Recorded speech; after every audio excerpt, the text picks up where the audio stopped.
Welcome along, everybody. It's Thursday, the 28th of November 2019.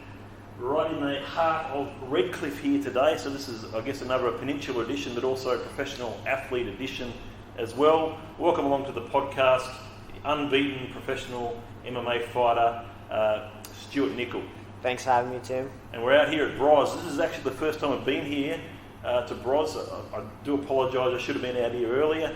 But I do support, obviously, what you're doing here, and obviously support your career as a mixed martial artist as well. So thanks very much for taking time to do the podcast here today. I guess where we usually start, Stewie, is a bit of early life.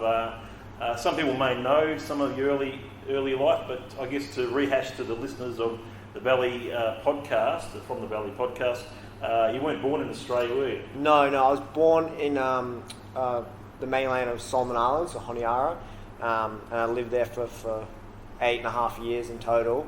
So it was a bit of a different upbringing over there, and I'm so blessed to have that upbringing because there's no computers or anything like that. We were always outside. It's a bit rougher. Some people say. I really love it. I think it's a beautiful place, and it was a great place to spend my childhood, and it was awesome. Can you remember any of those sort of early years on the Solomon Islands? Obviously it was great to live there, good upbringing. You can remember some of those things? Yeah, because I was there till I was 6, and then we left and came to Australia, but I actually went back for 2.5 years. Yep. When I was a bit older, when I was 10. So I have a lot of memories from that time. I went to school there for those 2.5 years, and I have plenty of memories from there, and all great memories. Got into a lot of mischief over there, just being outside playing all the time with all the other kids, and did a lot of had a lot of fun there. And just a lot of visitors wouldn't know how sort of populated the Solomon Islands is. How many people would? I actually wouldn't know either. I wouldn't know either. But it is. I think it's made up of like 55,000 different islands or something. So there's heaps of little islands. Yeah. So they all have their different populations and that. My grandparents are from a few different islands, couple of islands, and some of those islands only have a couple hundred people in it. And so I've been to a couple of those, and everyone's your cousin, everyone knows you in that, and it's pretty cool, like real different culture over there. It's all very tribal. Everyone cares for each other so much, and that. So if someone acts up, the whole town gets involved. They ring a bell, and everyone gets to the town hall. It's like a completely different experience. I can only imagine what it would be like over there. Yeah. So when you first moved to Australia, where was your first port of call? Was it this area or somewhere else? We actually stayed in Canberra. I think it was the first place we stopped off. My dad's parents are from Canberra, so we lived with them for a little bit, just to get our bearings, because we actually left the Solomon Islands in a bit of a haste.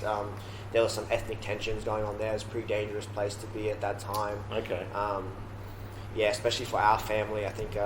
There was some issues there. So we left the Solomons in a bit of a haste. Like otherwise, who knows, we might still be there. But they had the ethnic tensions, and that's why we left the second time as well. So it can be a dangerous place at times, but I think it's a beautiful place as well. And I'll be heading back there soon to visit family and to have a bit of a holiday. Been working really hard, so good. So then Canberra, and then after that? After that, my dad had an eye on Redcliffe, actually. He knew from, I don't know when he sort of sussed Redcliffe out, but he came up here and had a look around. We rented in Redcliffe, in Kipparing, I think it was, initially, and then he sort of looked around for a place in Redcliffe to buy, and then bought a place in 2000. Excellent. So 2000... So you could say you've sort of grown up in the peninsula area around here in Redcliffe. Yes. Yeah. And obviously still here to this day. Yep. And what other did you get? What other sort of sports did you get, or what sports did you get actually up to? I guess in your teen years, what did you start out at? Were you playing things like Rugby League as well? Everything. I played everything. I was like hyper competitive. I just love sports. Like I said, in the Solomons, like we're just always outdoors, always running around. Making up sports, you know what I mean? There, not as much money over there, so you just figure out different ways to play games and that. But I played every sport: handball, rugby league, everything, just any sport I could do. I was like hyper competitive. So I just wanted to beat everyone at every sport. So rugby league was a big one because it's just culturally Australia is big on rugby league. So what position did you play on the rugby league pitch? I played hooker. Oh, really? Yeah, I played hooker. I can imagine that. I was sort of more thinking on the wing, but... So no, actually not that quick, believe it or not. I'm actually not that fast. I don't have a great sprint. But I suppose the tackling aspect of being a hooker. Yeah, so, okay, yeah. That's probably where, Yeah, I don't know what the coach was thinking there. I don't think they really care at that level, you know. It's just like, what do you play? And it's like, I'll play this. And they're like, go ahead and play that. Yeah. We played, just the high school level. I never played any club or anything like that. But it is quite interesting. It's sort of, last night I went out to Redcliffe Dolphins and watched the Redcliffe Dolphins A team doing some work, and their coaches want to get me on to do some wrestling with them and work the ground stuff, which is really cool. That's a really cool opportunity there. It's an amazing opportunity. One of the guys who plays on the A team trains with us, and he reckons there's so much value in what we do here at Broz, and I can even make it more valuable. I can tailor make it. That's just he thinks it's valuable just doing jiu-jitsu and wrestling what we do here in a normal class, but I think I can help them a lot with the ground stuff, getting back to the feet, keeping people down, which is like huge in NRL. And so that's a really cool opportunity. So I'll actually be, I might even like put a jersey on again and have a couple of games at some local club or something, just to so I can help them more to understand the game more, because it's been a fair few years, like ever since I fell in love with jiu-jitsu and MMA, that's been all I've had my eyes on for the last 10 years almost. That's a great opportunity, because you've seen it in other gyms and situations where they get the athletes in from other codes.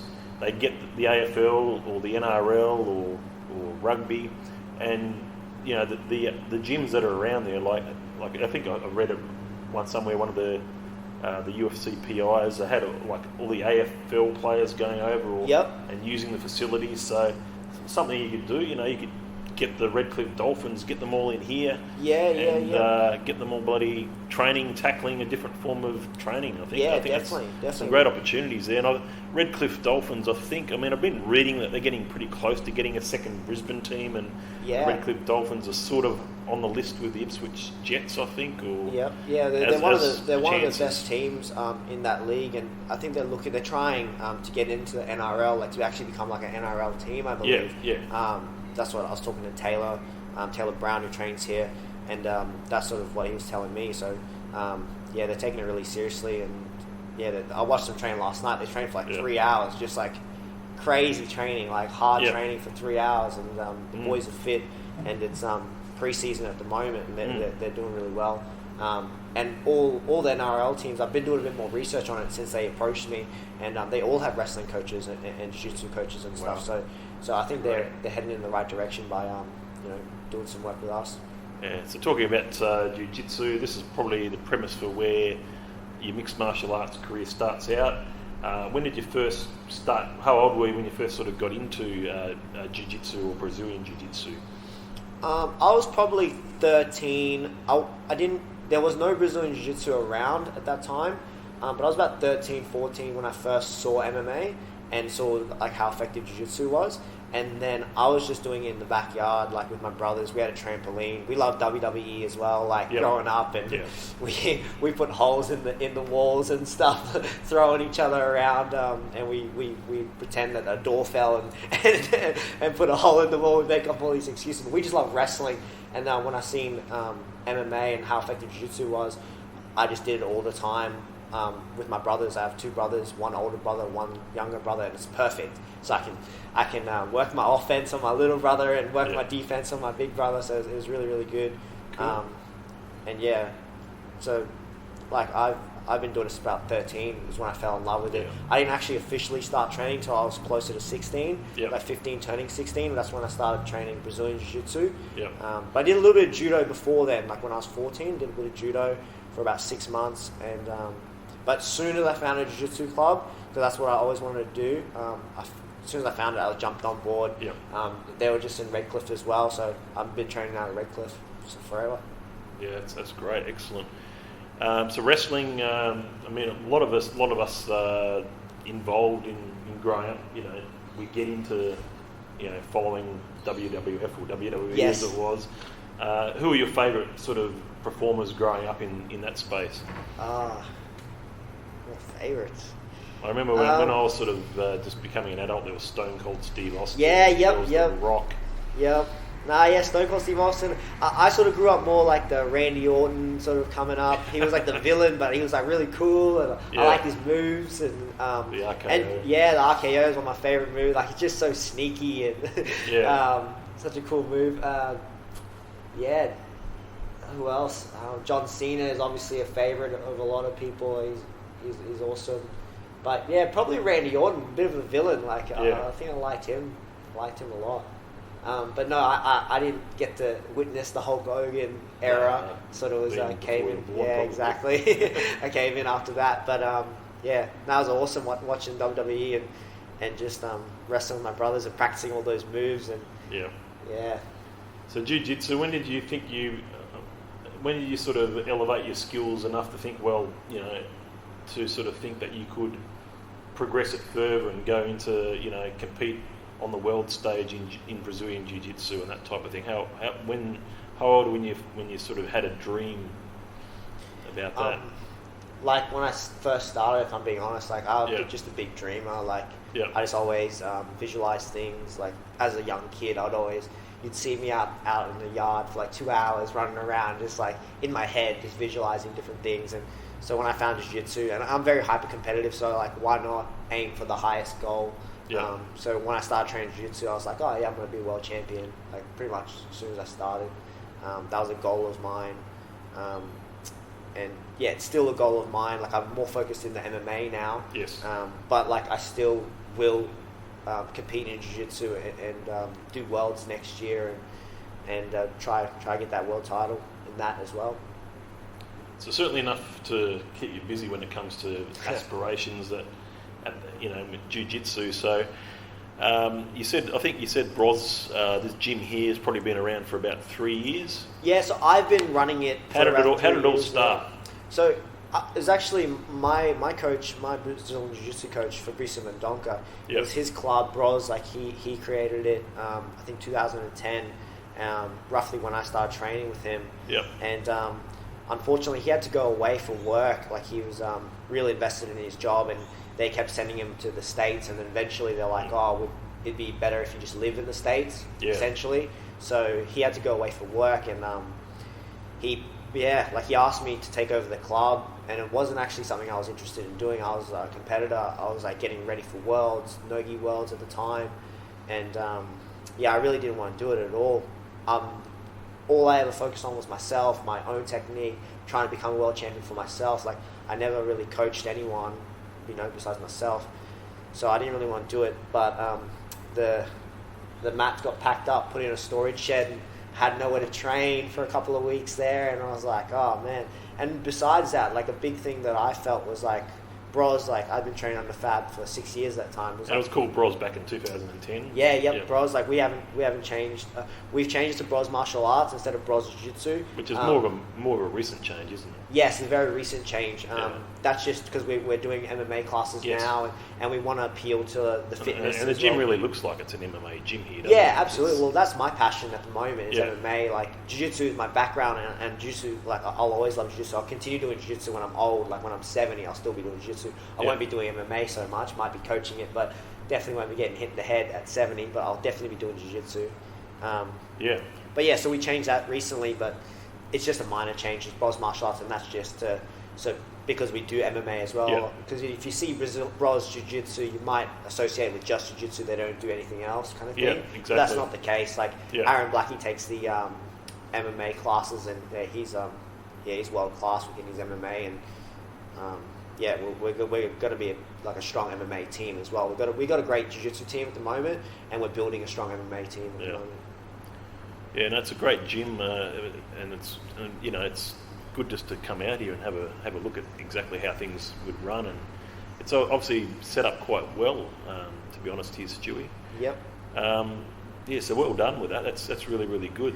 It's a lot of hard work there. I know you've got the Brozmobile as well. The little van that is more of a fairly recent it's a condition that hasn't been around there for too long either. So yeah. Well, like I said, like I didn't want to do it initially, but I actually fell in love with it after like not very long at all.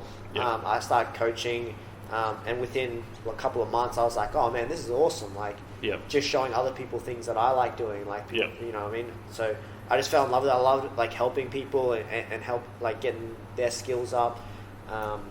So yeah, I just completely invested in it, and now it's like by next year it'll be my full-time job. So I'm currently still doing electrical work.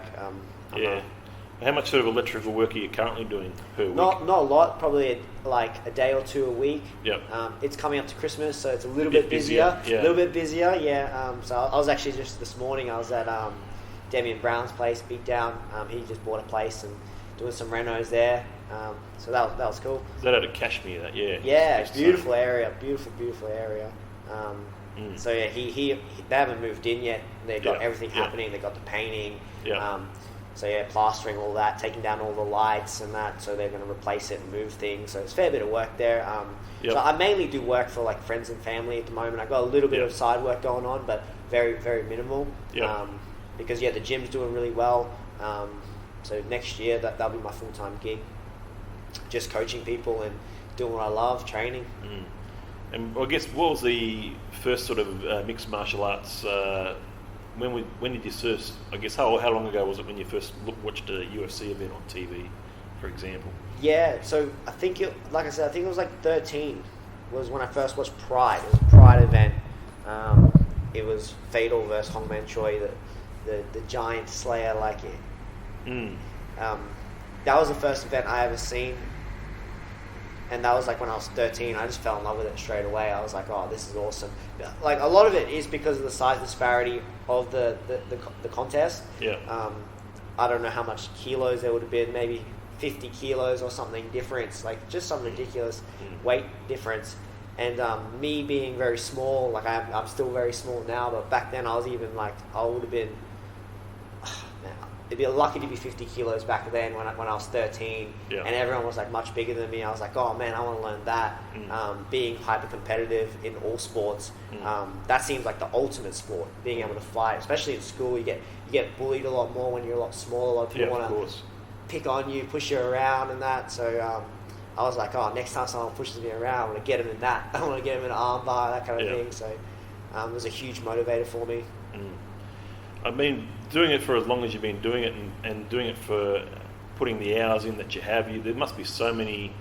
I mean, from what I know of you, you must have learnt so many different techniques over the last 8 to 10 years. Yes. Different submission techniques, different triangle combinations, different ways of getting someone's back. All the different types of. I guess there's always going to be something else to learn, isn't there? Yeah, that's the beauty in jiu-jitsu and MMA. Like, it's just endless. Like, you just I can do it till I'm 70 and I'll still be learning. When I'm 70, I'll still be learning every single day. It is just endless. As a prize fighter and a competitor, you do have to hone in. You do have to shed away all the techniques that aren't useful for that contest, for the rule set and that. So I find myself doing that a lot lately. But when I'm retired and that, it's just going to be beautiful. I just get to play, and it is just endless, the amount of techniques. And they're coming up with techniques like every day. Like every day I see something new, like new position, new guard, so it's a beautiful sport. I don't think you can say the same thing about boxing or what I mean? Like there's not much new stuff coming out, or I don't know how endless it is. There's no more different ways to do a right overhand right, is there? Yeah. But with jiu-jitsu, it's just incredible. It's something that you can do for the rest of your life, and you'll just constantly be learning, new techniques. I mean, do you prefer doing the gi or no gi? At the moment, 100% no gi and MMA stuff. Even the no gi, when I can, I'll try to wear the gloves. But that's just because I'm competing in MMA at the moment. But the gi is beautiful. Like, there's even more techniques in the gi. It's like a multiplier of techniques because you've got different grips and that, different ways to submit people, chokes, and so The gi is beautiful. Like I trained a lot in the gi earlier on, up to like purple belt, brown belt, and then once I decided that I was going to make the transition to MMA, I just took the gi off and just focused on. So how many years ago did you get your black belt in BJJ? Ooh, I'd say 2.5, going on to 3 now. Going on to 3 years now, yeah. So about 2.5 years. Yeah, that seems accurate. Yeah.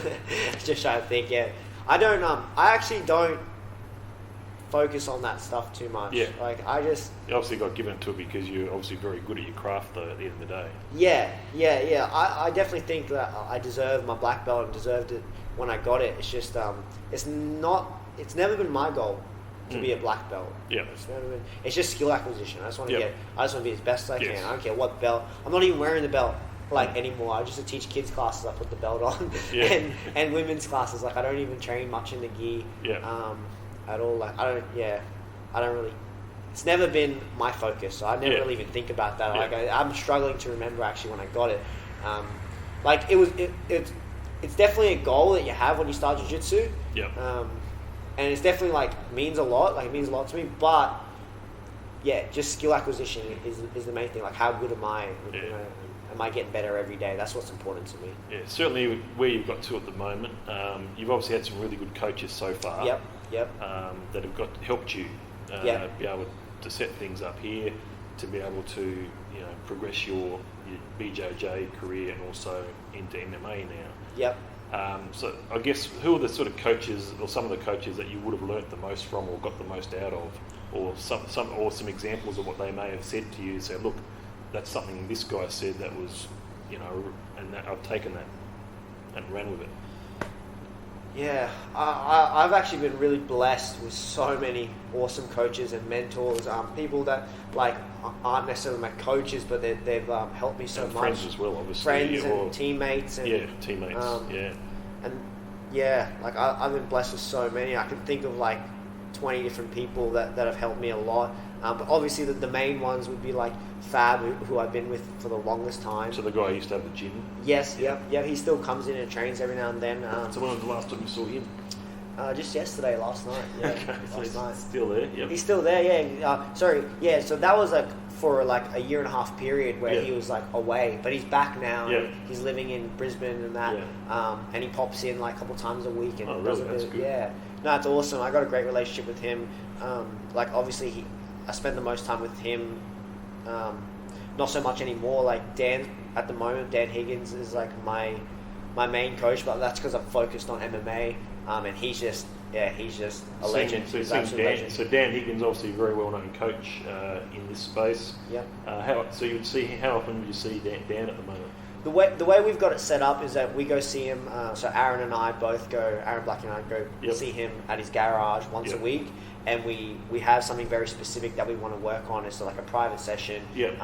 Very focused, and we'll work it. We'll drill it, and then we go away for a week, and do our own training. But we try to implement what he's taught us in that show session. it to him the week after. Show what you've how you've done. If we're still struggling with the position, give them feedback and that. But if we're finding it works, then we just move on to whatever the next problem is. There's always going to be more problems that you want to keep. And he's not too far away. He's probably only how far away? 5 minutes. 5 minutes Yeah. drive. Not far at all. He's just got a wealth of knowledge. He's a black belt in jiu-jitsu as well and knows how to apply it masterfully in MMA. So that's that shedding away. He gets rid of all the fluff. His jiu-jitsu is very effective in both as well, which is really cool. I've taken a lot from him in the last 3 years working with him. He just all the techniques he shows are perfect for me because I'm competing in MMA and I'm quite good at jiu-jitsu and wrestling. So he's the perfect MMA coach for me. Yeah, perfect.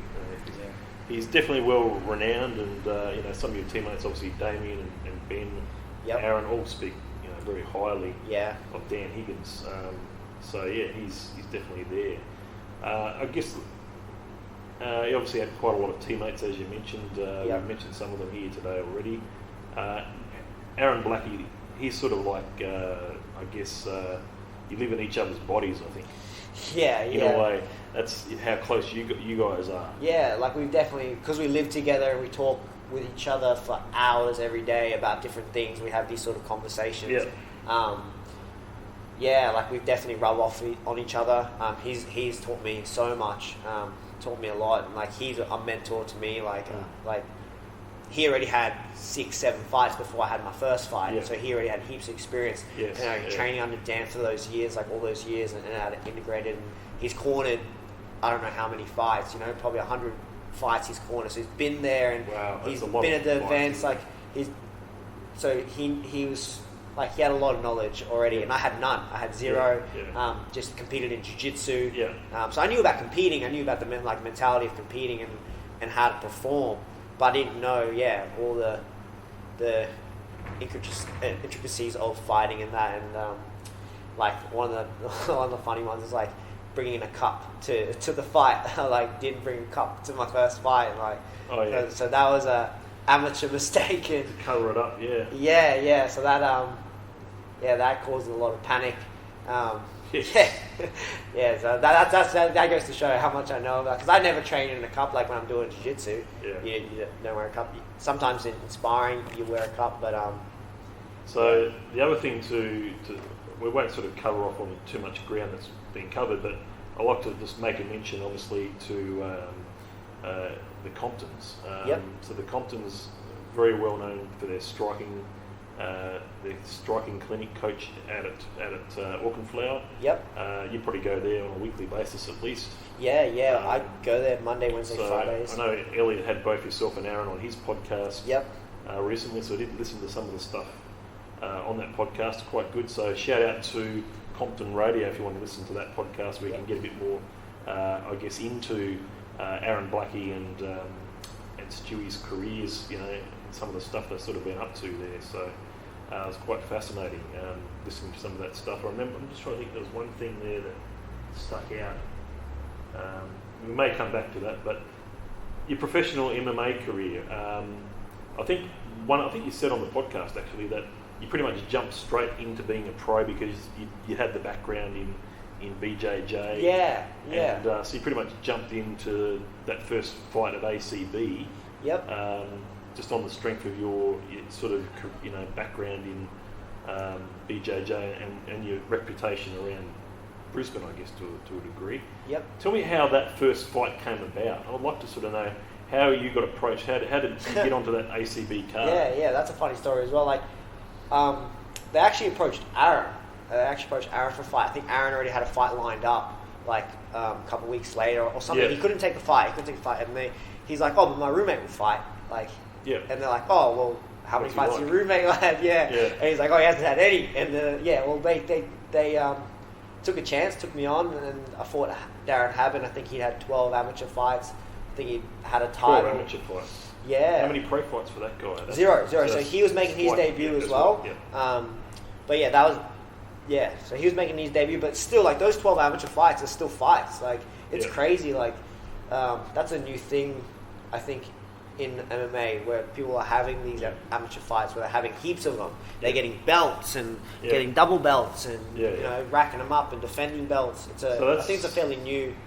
So that's, I guess, how that fight sort of came about, and you took the ball and ran with that opportunity. And finished the guy in the first round from memory.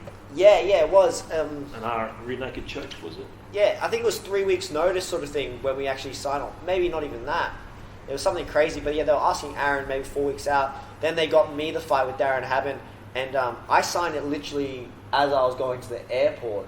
I got my bloods done and everything, and I signed off on everything as I was going to the airport, because I was going to Hawaii. Like, I was going for a holiday. 3 weeks out of the fight, which is like, go time, but that's like your hard training. But I was actually really blessed when I went to Hawaii. I actually got to train with Max Holloway's team and got to do a round. It was unreal. Did you meet any of those guys like Max? Did you meet him? What, sorry? Did you meet Max? I trained with him. I did a round with him, just doing some specific training, some get-ups. My job was just to keep him down. His job was to get up, and he kicked me across the room and got up to his feet. But it was really fun. Those guys are awesome. He's there. Man, those guys are so nice, so lovely. All of them were just like so welcoming, so friendly. Like, they had a pro team training, and I called the guy up. I was like, "Oh, hey, can I come train?" And then he started asking me some questions and that. Like, as he should. It's like a very like high profile gym, and it's their pro team training, so it's people that they want to like protect in that, like because they got fights coming up, and he let me train. They didn't even charge me or anything, and they were just all so friendly, and they were asking me like, because the coach started talking to me, and I was like, oh yeah, I got a fight coming up in 2 weeks, 2.5 weeks I think it was when I did my first session, and he was like, oh yeah, told everyone in the team, stopped the class, like, hey guys, Stewart's from Australia, he's like, got a fight in 2.5 weeks, make sure like, look after him and that. Yeah. And everyone was like asking me questions like, oh, is this guy southpaw? Is he orthodox? Is he a wrestler? Wow. So is he so much insight into your first fighter as to what they go through, all these professional athletes. Amazing. Yeah, but just like, because I'm an outsider and it was just so welcoming. They were like trying to help me like as much as they possibly could. Like it was just unreal. So yeah, shout out to those guys. They're like friendliest team I've ever met. Like it was just real nice guys there. So if you trained with those guys, I suppose you're itching to get maybe trained with them again, because that's how good it was. Yeah, absolutely. It's just Hawaii is expensive. It's a nice holiday destination. It's just expensive. And Honolulu there, it was a great holiday. Like I got to train twice a day and then like go to the beach. It was amazing training camp, but it is expensive. That's the thing. If I had $1 million, then I'd be going there a couple times a year. Yeah. So then I guess you're sort of out injured for a little while with your ankle. It was an ankle problem. You had a bit of an injury not long after that? Yeah, I've got injuries all the time. Yeah, it was probably an ankle or a knee at that time. I really push my body through the meat grinder, try to train, 10 to 14 times a week and push myself, and injuries happen. Yeah. And then this year, so you've had 2 professional fights this year. Yep. Now the first opportunity in Gladstone, I mean, we remember going up to Gladstone the year before, at the end of September last year, when Aaron was fighting up there. We had a big sort of weekend. The AFL Grand Final was on. It was all happening. Yep. I got to commentate with Ben and Damien. That was that was great. We did a podcast with Ben on the way over. I mean, that was exciting. Yep. So you got to see that, and then obviously Gladstone is where you got your fight this year. They obviously said, look, we've got it was XFC, one of the bigger promotions in Australia, and you were obviously pigeonholed to be the title fight in the main event pretty much right off the bat. Yeah. There may have been another fight that maybe got canned, but you ended up being the main event against Ryan Robertson, who we saw the previous year. Ryan had won the Aftershock belt. Yeah, I've got a snippet of you actually commentating on that. Yeah, like I remember when he won the belt, and you actually said like, oh, it'd be interesting to see him fight someone like Stewart Nicoll. And I was Is that like, what I said? Yeah, it's word for word what you said, and I got a snippet of that, and because when the fight actually happened, it was like, yeah, you're the one who talked it into existence. It was cool, because that was only like a year before or something, or maybe not even that. It was about 12 months ago, that fight. And, okay. It was at the toilet, as we call it. Yes. And, that's what you said on the commentary. Yeah. I remember you saying like it'd be interesting to see Ryan Robertson fight someone like Stewart Nicoll. But most of 3 rounds that went for that fight, it was a good fight. It was good, yeah. He did dominate the fight, but 3 rounds and you finally got him. Yep. And then obviously you backed that up with another title defence. Yep. A title defence at the toilet, I think. Yeah. When I was away. I think it's getting renovated, that place. I think they're going to renovate it until I think they're going to knock it down or something. Which would be nice. I can't believe that place, man. But yeah. I do want to see, whenever your next fight is, you've got to make sure you give me some notice, and I want to make sure I come along to where, if it's in the vicinity, that is, obviously. For sure. Hopefully it's in Queensland somewhere. Yeah, I think we're in talks, like Damien Brown, my team member, he's also managing me. He's in talks with Wombat for March the 28th. So we're looking for the toilet or somewhere else. Where's that? I think in the toilet. I don't like calling it the toilet. No. But yeah, it degrades it. It makes it. It's in Brisbane again, and so March 28th. So a bit of time. I like that. I like having that time to progress and work on my skills. That's a good time frame. 4 months. Yeah. 4 months until you got a bit of a date. I probably don't know who the opponent is yet, I assume, but that'll come. Yeah. I let Damien handle that, and he sort of just talks to me and asks me what I think, and I talk to my coaches. I make sure I talk to everyone. I got a great team, so I utilize them. So obviously flyweight is the weight class that we're talking about with your career in MMA. Which is around about 57 kilos for those listening at home, around about that sort of weight, 125, 126 pounds. How are you sort of finding, is it easy to make that weight at the moment, I guess with your age at the present time? Do you find it's a fairly easy process after 3 cuts down to that pro limit? It was easy. Like I'm a professional. Like I do a lot of research into everything I do. I want to do it to the best of my ability, and the same thing with weight cutting. I did a lot of research into weight cutting. I think my first fight against Darren Haven, I woke up 300 grams over or something, and then I just weighed in an hour, and then I was pretty much on weight. I did make a mistake there, always learning, but like I had the scales on uneven tiles, so I jumped on. I think I was 200 grams. I was 100 grams under. I went downstairs to actually make weight, to check my weight, and I was like 200 grams over. So I actually hadn't been in a bath. Didn't go in a sauna, no bath. I just woke up, like I did everything right, water loaded and everything, and I woke up nearly on weight. So I had to use the bath. I went upstairs, ran a 15-minute bath, went back downstairs, and I was like 300 under. Like I lost 500 grams. So I've got it down pretty well. My biggest thing is actually putting on weight. I'm trying to put on weight. Bulk it up, Exactly. Like I do have a grappling style, and I think it helps to have that bit of extra mass and being able to secure positions and hold people down and blast double them in that, take them to the ground. So that's a luxury for me. I get to eat as much as I want. Lift weights a couple of times a week and try to put on a couple of kilos. Because it's too easy at the moment to make the weight. Of course. But there's no in the as UFC. As you get older, you get a little bit bigger. I find a little bit. You naturally will get bigger between the ages of 25 and 30. My dad was like that. So that's a good person to look at because obviously share the same genetics and that. But he blew out. Like he was real skinny when he was like 25, my age, and when he was 30, he became like this little bodybuilder. So that's interesting. So I'll probably blow out as well, maybe. I don't think you'll blow out, but you will get. You're accustomed to getting, fitting bigger as you sort of get older into your frame. Yes. Being 25 or under, you sort of got small room to move as you probably know. I guess there's certainly goals that you've got in mixed martial arts in your professional career. Saying as competitive as you are earlier in the podcast. That you're very competitive, you want to be the best of the best. That is the goal, isn't it? To be the best of the best at your weight class in Australia and then onto the world sort of thing? Yeah, absolutely. I want to have 6-7 fights, 6 to 10 fights realistically in Australia.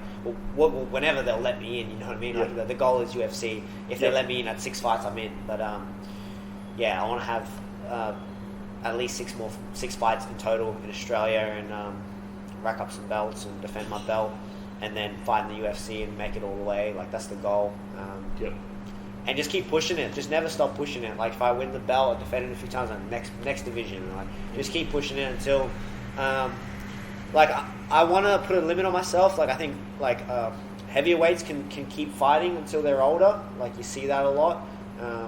And they still do really well because you lose your speed as you get older, but you don't lose your power, and they don't rely so much on speed. But at the flyweight division, you absolutely rely on speed, explosiveness, reaction time, fast twitch muscles and that. And I think those deteriorate as you get older. So I want to say 34 is between 32 and 34 is when I sort of want to stop. But I've got plenty of time. I've got 7 to 9 years, which is a lot of time to achieve everything I want to achieve to win that UFC belt, defend it. So the guys that are the best in the world at the moment, like your Henry Cejudos, your Mighty Mouses, other guys that are, they could probably, and you have to put Joseph Benavidez probably in the conversation as well. Sure. Those 3 guys are probably the best of the weight class in the world. There are others that aren't far away. Don't get me wrong. There's heaps of them out there. What do you think about those 3 sort of guys? Because they are the best of the best. What is it about them that sort of makes them the best at the moment in the current... Wrestling. I think wrestling, all 3 of those guys have really good wrestling. So they dictate. They dictate where the fight goes. I think that's huge. So with wrestling, how would you I guess as wrestling as a strength of yours, where would you rate yourself as far as being how good a wrestler? I'd say I'm more of a grappler. Like, I don't know, like I have jiu-jitsu as well. Like, so I use jiu-jitsu for takedowns, and you know, like I mix the two really well. But in comparison, like if it was just straight wrestling, because they've wrestled since they're kids and that, like it's a different. But it is a different sport. MMA is not the same. You don't wrestle with that same posture with your hands down, head down. Like you can, like GSP is the best example of that. Like he never wrestled in his life, and he's like double-legging Johnny Hendricks, and who's like wrestled all his life, and he's like NCAA champ in that. So I think GSP is a great example. Josh Koscheck, you know, was taking Josh Koscheck down, took down all these elite level wrestlers, because it's a different sport. It's MMA. You punch them in the face, they got double cover. They're no longer defending the takedowns. So I just got to get really good at MMA and not look at it as like, oh, wrestling versus wrestling. It's not that at all. You know, that last fight, I took the guy down with the right hand. I saw that. Do you know what I mean? It wasn't even a takedown. I didn't even get I hit him. He just went onto his back, didn't he? Yeah. I think he was moving back as I hit him. I think he was a bit off balance. Like he was sort of trying to step back, and I closed the distance and cracked him with that right hand, and he sort of just fell over. I don't know how much damage that right hand actually did. It definitely landed, but I think he was more off balance than anything. So there's multiple ways to take the guy down, and once it's on the ground, like I think I'm one of the best in the world as it is right now, like on the ground in MMA at flyweight. Yeah, man, I could probably talk to you all day. Yeah. Your career. It's certainly been great to come out here, have a bit of a look at Broz Mixed Martial Arts. The gym here is great. Thank you very much, Stewart, for your time. Thank you. We may catch up again for another podcast sometime in the next 6 or 7 months. Who knows? And see how we go. But what I'll do is I'll get this uploaded maybe today and get to share it around. Awesome. Share it to everybody. But I don't always, there's not too many people I support as far as professional athletes at the moment here in the local area, but you are one of them. So. Yeah, I appreciate all your support as well, Tim. Like, it's awesome, like having you there for me and that. And it is hard, like at this grassroots level, and thank you for all your help, like for supporting me. No worries, thank you. Awesome, Cheers, mate. Thank you. Cheers.